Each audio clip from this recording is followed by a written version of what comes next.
Good morning and welcome to the Core Connection. I'm Mira Rubin here with you on Enlightened World Network.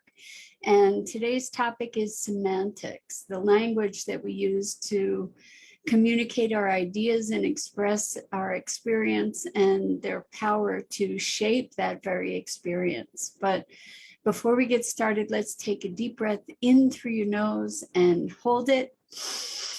And imagine clean, crisp oxygen flooding into your lungs, flowing into your bloodstream, nourishing every cell, every organ, bringing vital life energy throughout your body and being. And as you exhale, exhale any tension, stress, negativity, fatigue. And now let's take another deep breath in through your nose and hold it.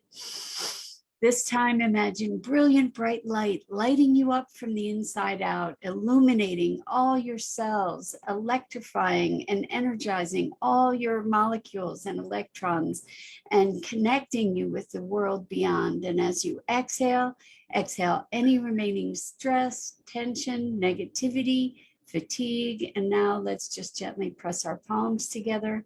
Very softly, softly, softly rub your fingers against your palms to feel the tickling and the tingling and that wonderful sensation, and allow yourselves to come present right here, right now. Welcome, welcome, welcome. So it's a pleasure to be with you. It always is. And I just want to thank you so much for the love and support that you've shared with me over the past several days in me navigating Maggie having flown away. She's still not back. I don't know if she will be, but I am moving from the very profound grief and despair that I was feeling into a more peaceful place to be able to allow the unfolding of what unfolds. So I want to talk about semantics today. And this has been a topic that's up for me for a little bit, actually, from Friday. I was intending to talk about that on Monday. So now we get to talk about it today. Interestingly, a friend texted me to write to ask me if Maggie was back. And I responded, instead of saying no, I responded by saying not yet. And that's an example of the power of semantics, because the message with not yet is she's coming back. And the message with no is just flat no, she's not back. And so maybe the not yet is projecting. However, we are meaning-making machines. And the language that we use is not only representative of our experience, but it shapes our experience. And it becomes a very important issue when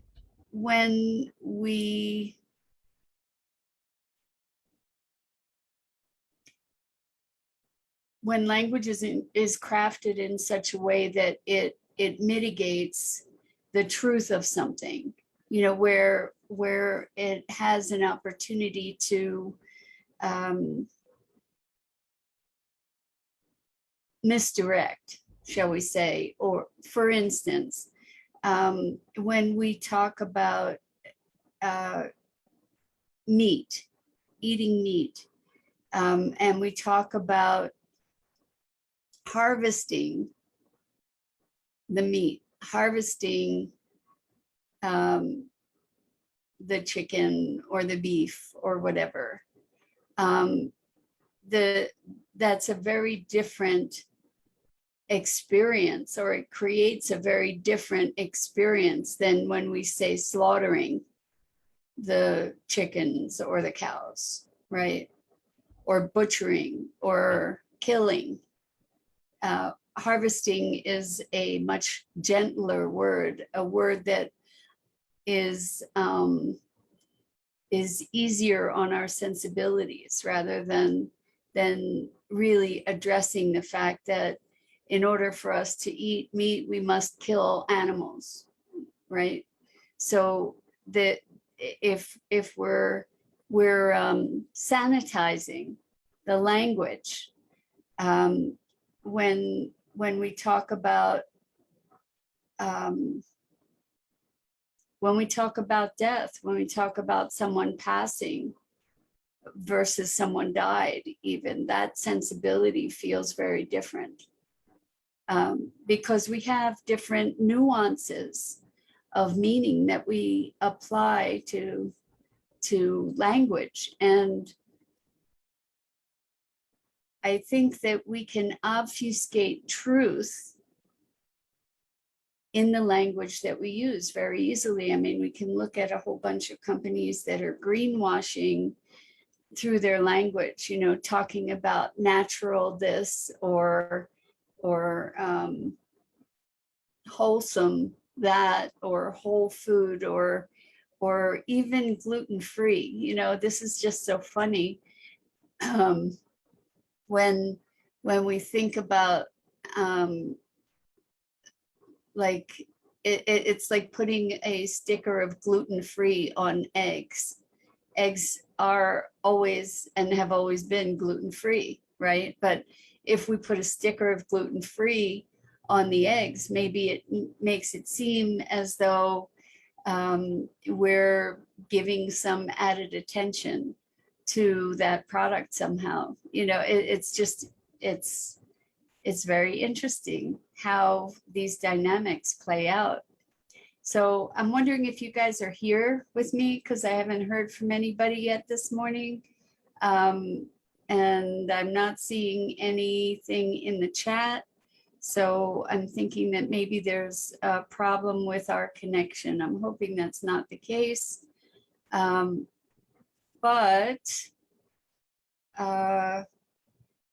I'm not entirely certain. It looks like we should be in good shape here, but if you don't mind, if you're out there, maybe you could post something real quick in the chat so I know that we're actually live. Anyway,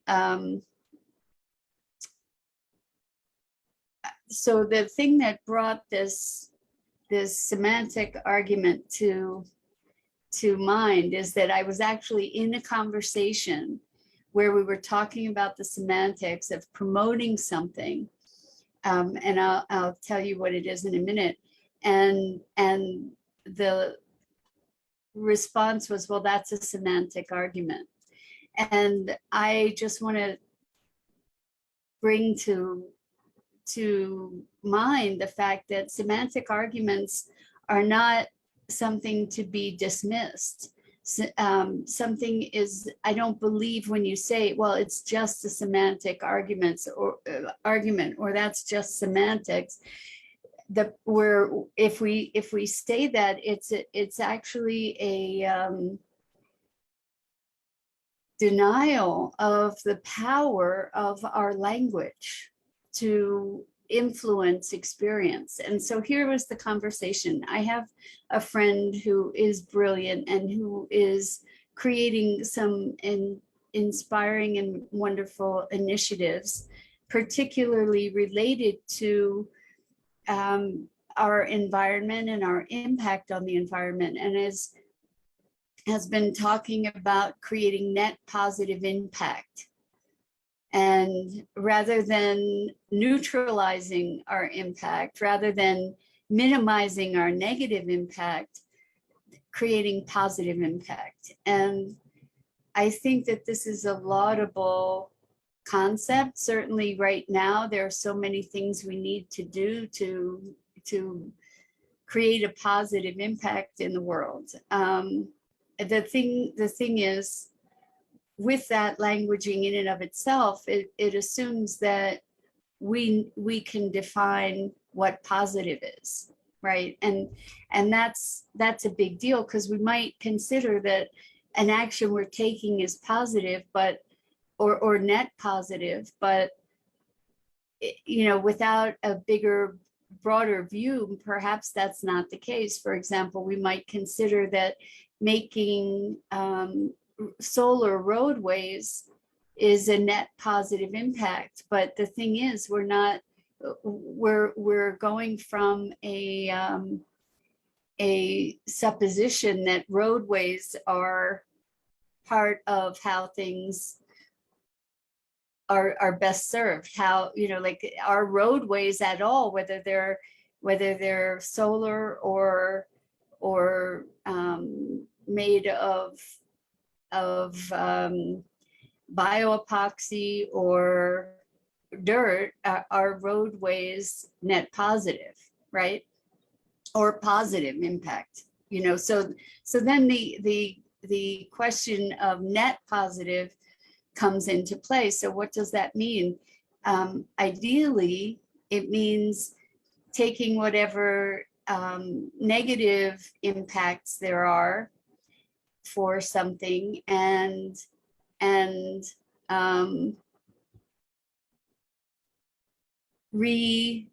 offsetting them in some way to create a net positive. Okay, so for instance, that's something that happens with carbon credits. So with carbon credits, companies that pollute are able to buy these credits from other companies or organizations that are creating a carbon positive, or it's hard to say positive or negative, but a positive impact regarding carbon. So maybe a company that's planting lots of trees to offset the negative impact of what the pollution is doing, right? So the thing that we're looking at is we're creating an equation where we're saying, okay, there's this bad thing here happening, and there's this good thing over here, and this good thing balances or maybe even exceeds the bad from the first thing. And so here's the brilliant concept of my friend Dirk Christoph, and that is the positive impact drive.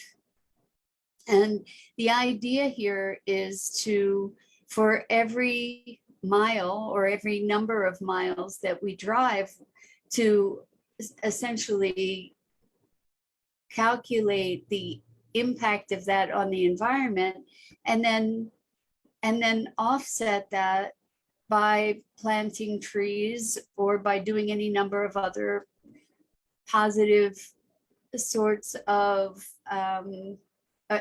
environmentally positive actions to counterbalance, right? And it's brilliant, it's brilliant to be having people be able to be, first of all, conscious of their impact on the environment, and secondly, to have those people be contributing to mitigate that negative impact, right? But and this is, we had this big debate and are still engaged in this big semantic argument by calling it a positive impact drive, and by setting it up in a way to say that the more you drive, the more you help the environment, because there's more of this mitigation happening, to me is sort of a bit of a misdirection. And it is a way of saying, hey, we can save the world by driving. And that's so not true, right? Because driving in and of itself has an impact on the environment. The roads have an impact. The production of cars have an impact. And regardless of how much offset we do, it's not our actual driving that is helping to combat the negative impact of the cars. It's that we're creating this association, we're creating this offset. So my concern in that conversation is that people will feel like, okay, I can drive as much as I want, I can have a fossil fuel car, and it's all good, and the more I drive, the better things are going to be. Where, you know, there's like a false equivalency there. And so I'm great with this brilliant idea to correlate offsets with our actions so that we all are individually responsible. And I think it's important to call it what it is, rather than saying, you know, the more I drive, the more I'm helping the environment. You know, so I'm just going to drive more and more. It's not really quite where we want to be headed. And so I'm thinking so much lately about the structure, the underlying structure, the underlying paradigms that we live from, that we operate from. And how important it is to be vigilant and conscious in our languaging of things. One of the big things that I see as the underpinnings of our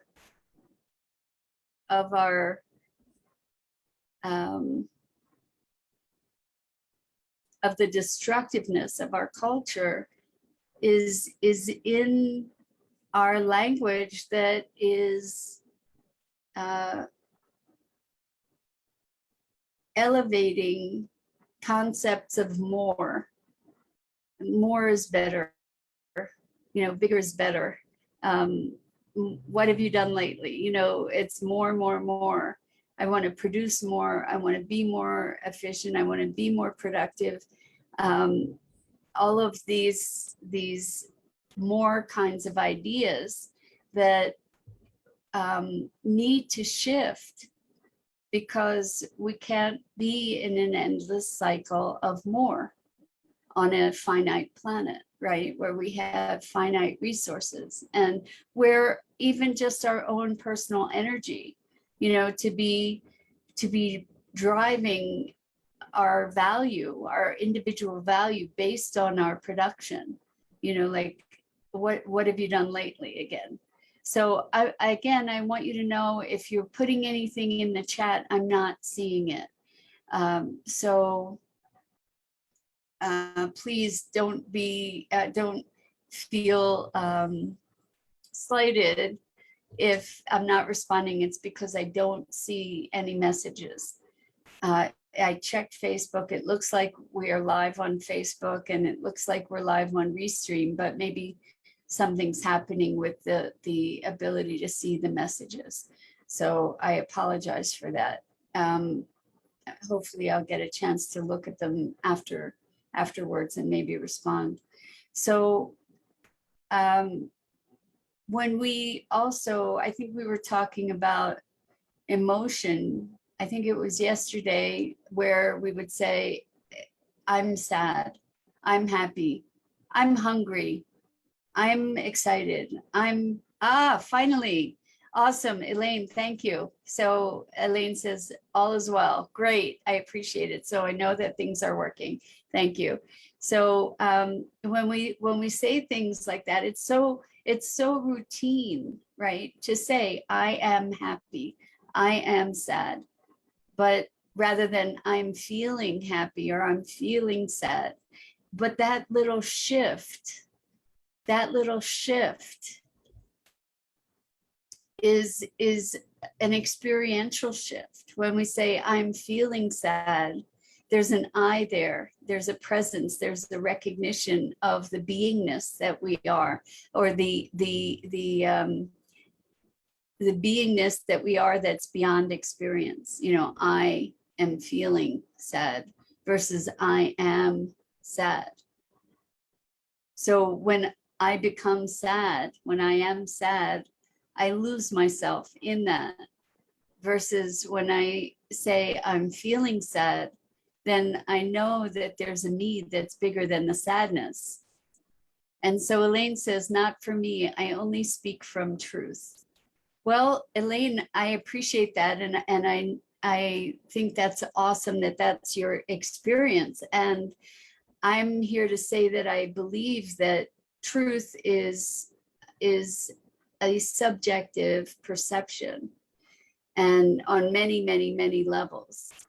And you speak from your truth, and that, that's something that takes courage in and of itself. Thank you, Elaine. Yeah, like we all, if we're endeavoring to speak from our truth. Good morning, Andrea. Thank you so much for being here. And Elaine, thank you for being here always. And all of you who are here and listening. I think we get to look at our language, because our language is the sea that we swim in. It is the context for our experience. And not only can we use it to reflect our experience or to define our experience, but our language also defines that experience itself. So I might be trying to communicate with you how I am thinking or feeling, and the words that are used in our communications also shape experience. Good morning, Grace Isis. Thank you so much for being here. We're talking about semantics this morning and the words that we use to represent our experience, and as well as the way that words shape our experience. So an example of the way that words shape our experience is in reframing. There's radical transformation that can occur for someone when you think about something differently, right? So Elaine says, I don't debate truth. It's an individual perception. Exactly. And all is allowed to perceive in their own way. I honor all life expressions. So I thank you for that, Elaine, because for sure, truth is an individual perception. We may say that there are some objects all agree on, and that may or may not make those objective facts true. So at one point, and I'm putting objective in air quotes, at one point it was an objective fact that the world was flat, and now it no longer is the objective fact. Now the objective fact is that the world is round, and or some variation around that. And Elaine says, yes, no judgment needed. Exactly.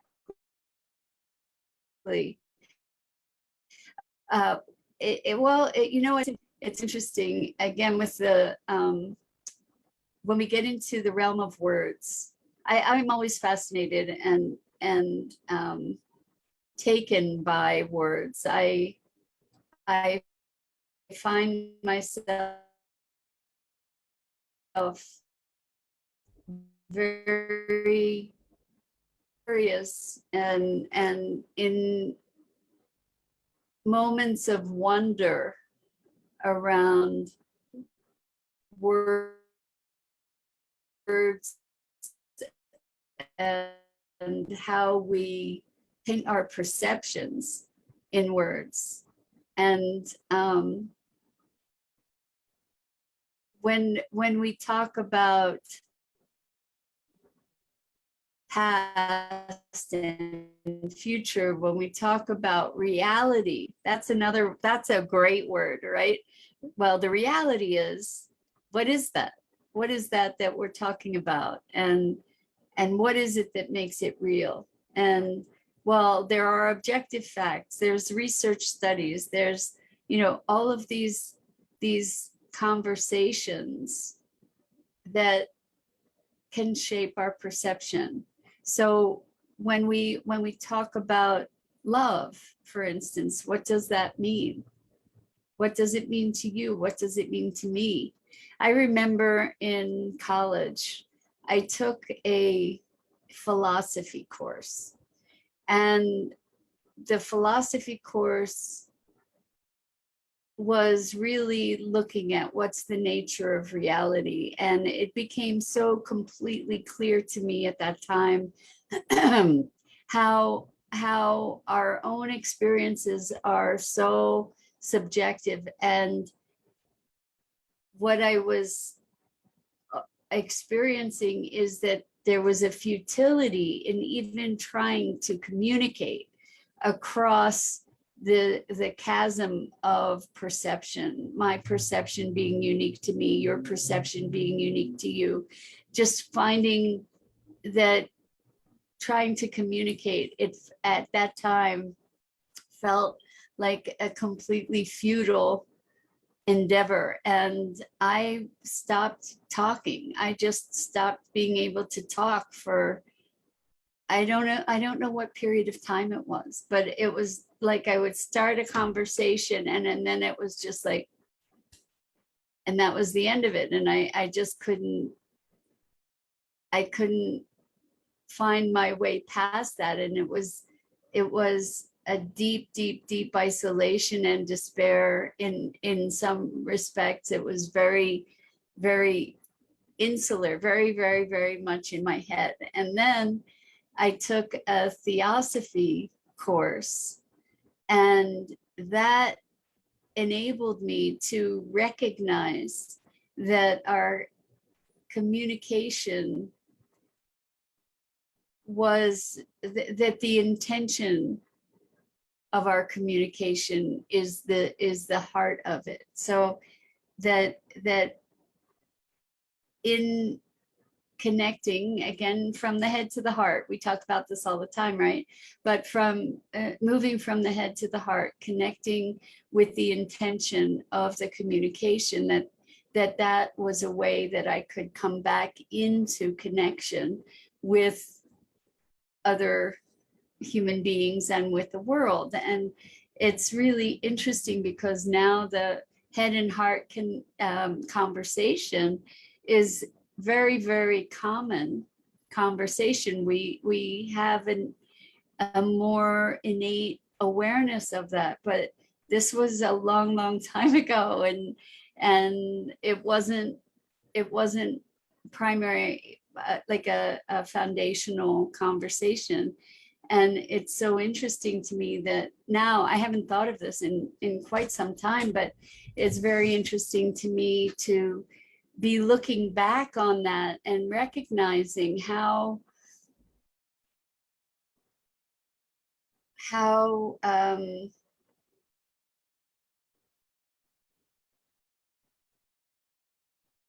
strange it is to have not been able to be present to that obvious resolution, right? I got so caught up in the philosophy of, like the reality and what is reality, and so caught up in my head that I became disconnected from myself.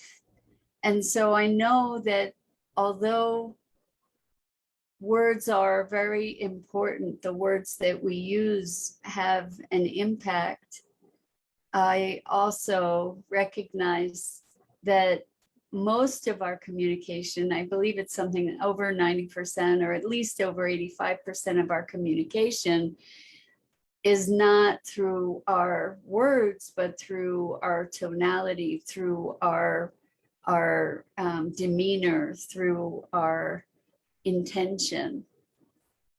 I still believe that the words that we use are really important, particularly when we're trying to reshape the foundational orientation of a culture. So like moving from the notion of surviving to thriving, to be making the shift, for instance, from good morning, Kristen. So glad to have you here with us to make the shift from the notion of survival to the notion of thriving. It's a whole different context. It's a whole different container for possibility.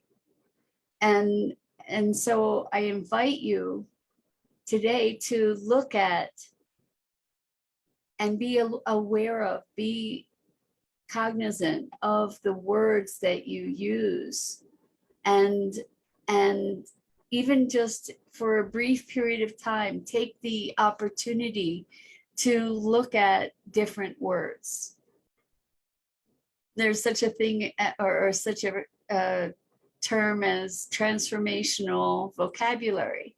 So to move from the word the problem is to the challenges, because a lot of us are really up for the challenge, but problems, who wants to, some people thrive on problem solving, but there's a different tenor to challenge than there is to problem, right? And it stirs different emotions, it stirs different motivations, it stirs a different foundation and trajectory. So what just popped into my mind is the languaging of the title of a course that I took, which I think is so brilliant. And it was called Leading from the Emerging Future. And I love that because it sparks such possibility. It's an invitation into the unknown, and recognizing that we can be enfolding ourselves in that unknown and still generate leadership. It's just so cool. So Dido, good morning. So good to have you here. Dido says, I do believe that words help create our worlds, and our worlds help create our words. Choosing our words with awareness is key. 100% Dido. I couldn't agree with you more. And when this is triggered a lot over the past few days, feeling deep sadness over Maggie not being here with me now, or then, and saying I'm bereft versus I'm feeling deep sadness, or which I saw myself saying these things. It's very different when we can recognize that we are not our feelings. We are not our thoughts. We are not our beliefs. We have them, we hold them, we feel them. Grace Isis says, an important aspect on our journey for ourselves and others to move in the world. Thank you, Mira. Thank you, Grace Isis. So yes, I know that we have the ability to recreate our world, and we can use words as part of that collaborative venture. So it's the world, we interface with the world on many levels of experience, and language is one of them. I mean, we've all heard the story about the many names for snow in the language of Eskimos, for example. And whereas we typically have just a couple. And so there are nuances of perception when we give name to things. It can both expand as well as limit our perception. Oftentimes by naming something, we no longer pay attention to it. We categorize it. But in other cases, when we make distinctions between things, maybe by naming, or when we make these distinctions, it can expand our perception. Like when we have a multitude of names for things that appear to have a color blue. Like there's a vast spectrum of blues, for instance. And the more we make those distinctions, the broader our perception can be, our awareness of our perception. So maybe words are a collaborative dynamic between our experience and our awareness, because we can be experiencing things that are not conscious in our awareness. And so maybe words help to bring those things more conscious. Anyway, I love playing with words and what we can create with them. And I invite you to play it in this very, very vast playground.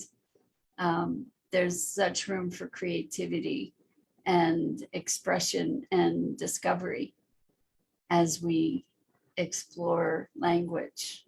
So I think that's it for today. I just want to say thank you for all the support and the love and your presence here and your engagement in these conversations. And I really, really feel your love. So I'm so grateful. And I'm Mira Rubin. This is the Core Connection. And I go live here on the Enlightened World Network Facebook page each weekday morning at 9 a.m. Eastern. And I invite you to check out the other awesome programming on Enlightened World Network. And I'm sending you so, so, so, so much love. Thank you, thank you, thank you. Until next time.